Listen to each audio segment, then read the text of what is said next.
SKS sudah tentu tidak ada yang keberatan, hanya saja bagaimana mungkin manajemen planningnya, pendanaan dan sebagainya dari pembuatan Bali Pengujian itu, dan semoga hal tersebut dapat terwujud. Sekarang dia ngomong beliau entah kalau di berjuang di Banjar. Jadi inti atau poin yang akan saya sampaikan di sini bahwa niat kita untuk melakukan tambahan bangunan di Mandala Utama ini suatu niat baik bagi kita. Tadi disinggung bahwa rumah ibadah itu rumah ibadah yang ramah anak. Kita ke belakang seperti Pak Ketua tadi sampaikan, ketika awal-awal berdirinya pura dari 2010 sampai dengan sekitar 2014 di Mandala Utama ini, kalau Bapak Ibu ingat, ada tenda yang dipasang permanen. Namun ketika itu mungkin senior-senior kita dengan pertimbangan dana dan sebagainya hanya menyiapkan tenda. Dalam perjalanan waktu, tenda tersebut tidak bisa bertahan lagi karena kekuatannya yang semakin karat dan tidak memadai, sehingga tenda di Mandala Utama menjadi ambruk. Kalau bapak-bapak dulu lihat di lantai 2 di atas ruang PAUD, dulu ruang sekber itu adalah ruang PAUD, itu adalah ada sisa-sisa besi yang dikumpulkan untuk sisa tenda. Lalu tanggal 20 Oktober 2022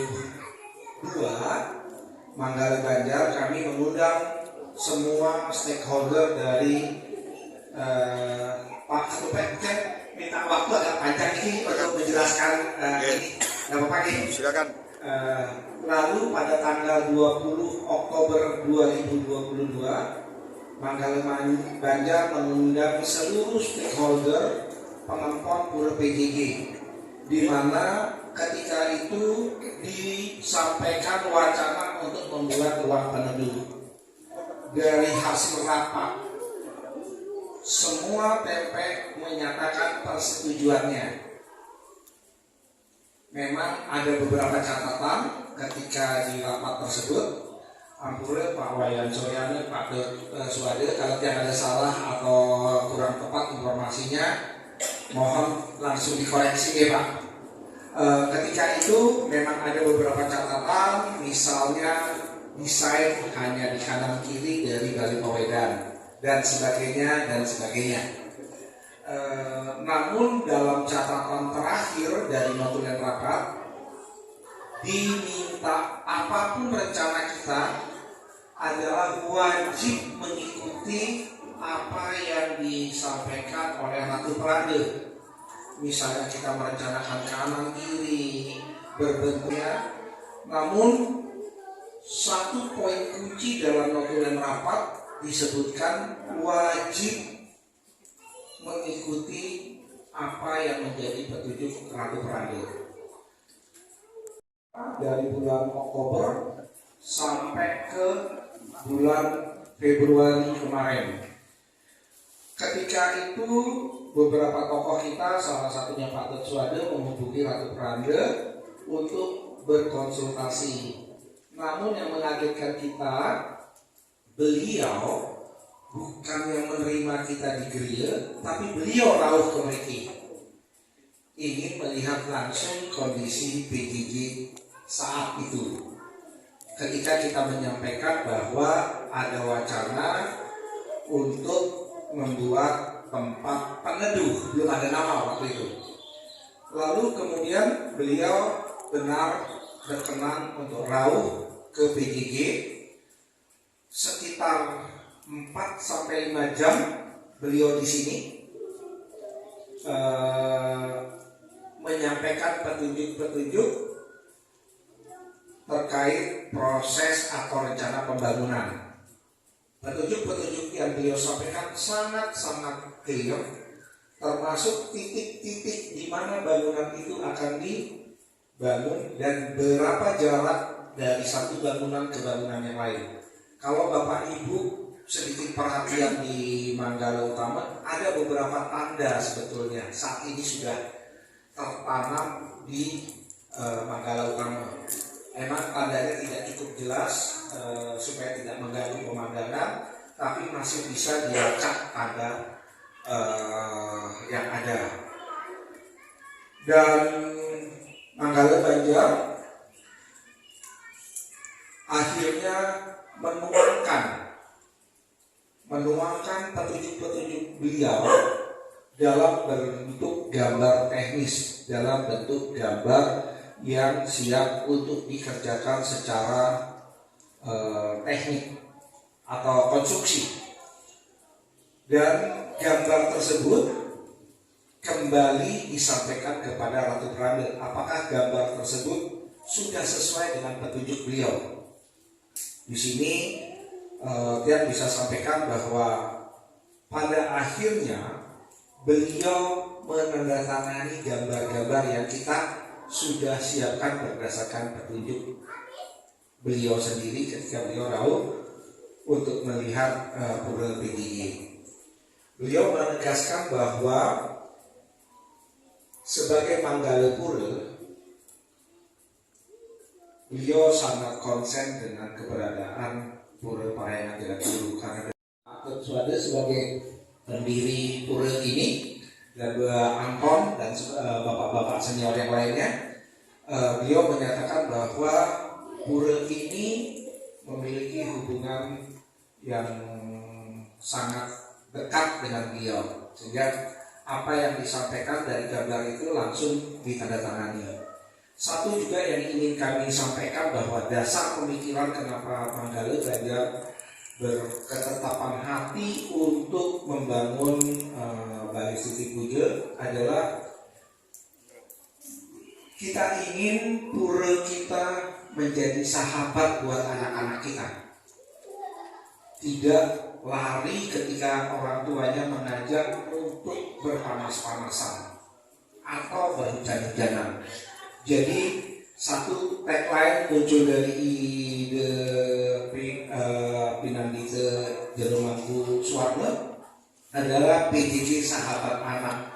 Saya pikir ini tagline yang cukup bagus bahwa kedepannya anak-anak kita, penerus kita semuanya tidak lari karena mereka sekarang lingkungan di sekitar mereka sangat nyaman ketika bersembahyang di tempat lain dan teman-temannya. Begitu dari PJJ, lari cari peneduh, cari di bawah pohon. Ini menarik untuk kita cermati, menarik untuk kita diskusikan. Nah, terkait dengan biaya direncanakan pembangunan Balai Siti Puja ini sekitar 350 juta. Astungkare dari Semekon Sekedemen yang terbentuk dalam grup yang mendukung niat untuk pembangunan ini sudah terkumpul 330 juta.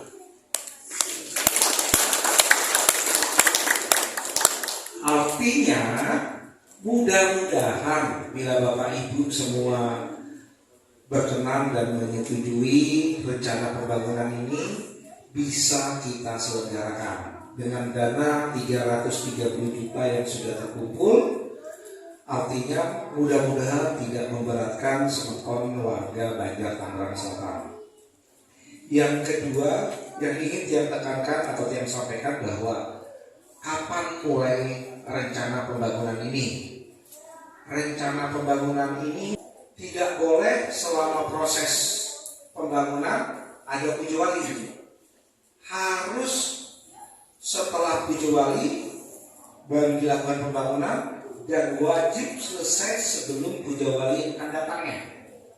Jadi puja wali yang terdekat nanti adalah di bulan Juli, kemudian Juni atau Juli ya? Juni di bulan Juni, dan kemudian puja wali selanjutnya adalah di bulan Desember. Jadi gambaran untuk bapak-bapak ibu semua, kami mohon maaf, mungkin nanti akan ada gangguan ketika kita bersembahyang di Mandala Utama dari selesai Piodalam sampai dengan Piodalam yang akan datang di bulan Desember, karena merencanakan proses pekerjaan pembangunan Balai Puja akan dilakukan mulai bulan Juni sampai dengan bulan Desember. Jadi, kalau nggak salah pas di tahun baru ya, Piodalamnya malam tahun baru. Jadi malam tahun baru kita Piodalam puja wali yang ke sekian, jangan lupa angkanya, di malam tahun baru itu pas puja wali. Jadi itu yang bisa kami sampaikan terkait dengan rencana dari Mandala Banjar untuk membuat Balai Stuti Puja. Untuk teknis gambar saat ini gambarannya aja untuk Bapak Ibu. Kalau Bapak Ibu berdiri dari Padmasana, berdiri seolah-olah kita di Padmasana, nanti akan berbentuk U. Dari depan Padma itu berbentuk U, sebelah kiri, kemudian memanjang ke depan Balai Pawedan, terus kemudian berbentuk lagi U ke depan Persatuan. Pohon yang di depan ini akan ditebang. Pohon yang di sana tetap. Jadi pohon yang cempaka ini tetap. Pohon yang di cempaka yang sebelah sana, beliau sandat aja. Pohon sandat yang di sana ditebang. Jadi yang selama ini ada statement bahwa antara Balai Pawedan dengan Padma tidak boleh ada bangunan yang menghalangi. 330 juta seperti informasi kami sebelumnya. Kami juga tetap masih mengharapkan adanya punya dari Bapak Ibu bila Bapak Ibu berkenan untuk mensupport pembangunan ini, karena setelah ini bersamaan kami merencanakan untuk melakukan perbaikan terhadap sound system di Mandala Utama. Sound system di Mandala Utama yang banyak gangguan. Kita akan buat zoning di mana zoning 1 dengan zoning 2 tidak bertabrakan. Ketika ada acara Tiwal-Tila, teman-teman yang sedang sembahyang tidak terganggu. Dan juga ketika ada acara di Distrik Mandala, ada gangguan juga ketika sound systemnya terkoneksi. Jadi zoning ini sangat membantu buat kita semua untuk lebih fokus. Sambil menunggu dari Pak Wayan Pertiyogo untuk menayangkan gambar, yang persilakan Pak Wayan Suryano mungkin ada tambahan.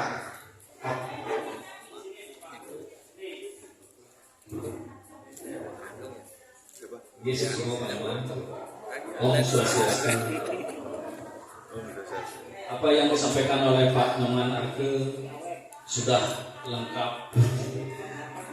Yang tambahkan sedikit, yang waktu tahun 2022 bulan Oktober dapat semua pihak yang terkait seperti ketua-ketua TMP,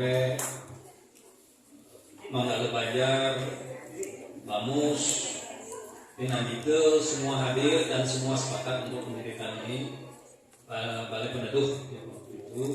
Kemudian di bulan Februari kemarin beberapa dari kami, termasuk saya juga ikut menghadiri menemani Frande dalam kunjungan ke PJK. Itu sangat luar biasa. Beliau sangat mensupport, dan beliau sendirilah yang memberikan bentuk gambar dan lain-lain apa yang disampaikan oleh Pak Nyoman tadi. Proses desain itu dibantu oleh teman kita juga, arsitek dari TPSKS ya, Pak Putu Taniarte ya, atau beliau hadir dari sub 2 ya. Oke. Jadi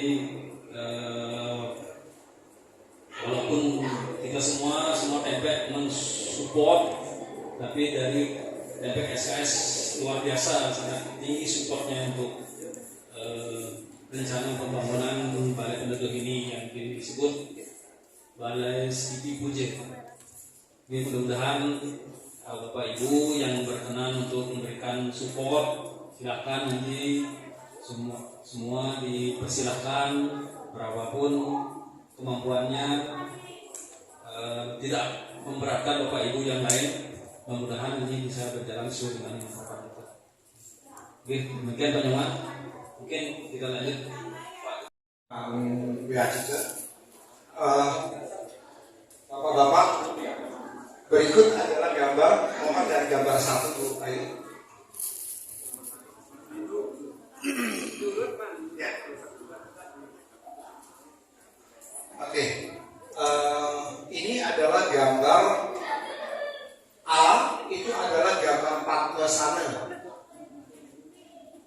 G dan H ini adalah posisi Paman Sari. C Balai Pepele, dan B Panglurah. Jadi gambaran D ini adalah existing Balai Pesantren. E adalah Balai Pawedan. Jadi posisi pembangunan akan rata di belakangnya dengan posisi Balai Pawedan yang ada. Kenapa dibuat rata? Ini beliau menyampaikan bahwa ketika kita Murwadaksina tetap bisa lewat di sekitarnya. Itu tujuannya untuk Murwadaksina masih tidak ada gangguan. Oke, next gambar kedua. Tujuannya supaya tidak hujan dan terutama tidak hujan, akan dibuat penampungan air yang posisinya bangunan kiri kanannya harus lebih rendah. Itu petunjuk beliau. Jadi penampungan air, posisi bangunan baru dengan bangunan Balai Pawedan, bangunan ini harus lebih rendah, dan di pojok kanan situ, pojok kanan atas itu juga diukur harus lebih rendah dari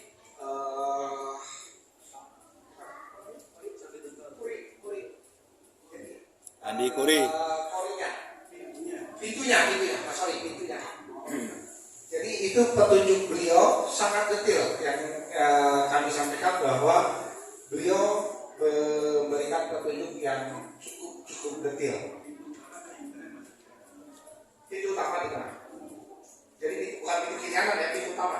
Jadi itu harus bangunan ini lebih rendah. Jadi menurut kami ketika beliau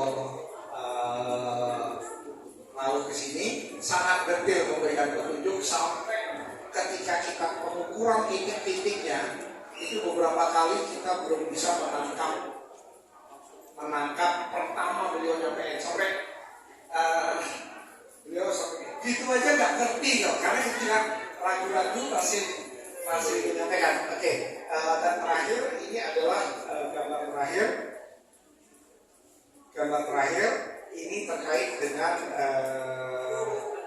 jarak-jarak. Nah, ini tadi yang saya sampaikan, kalau diperbesar kalau nggak salah ya 0,8, jarak dari satu fondasi ke sini adalah 1,1. Secara detail jarak-jaraknya ada sudah kita rekam apa yang beliau sampaikan. Mungkin bisa membantu bapak-bapak, ibu semua untuk membayangkan seperti apa nantinya di Mandalika. Yang kembalikan dengan Pak Ketumpe dan yang haturkan terima kasih. Om Santi Santi Santio.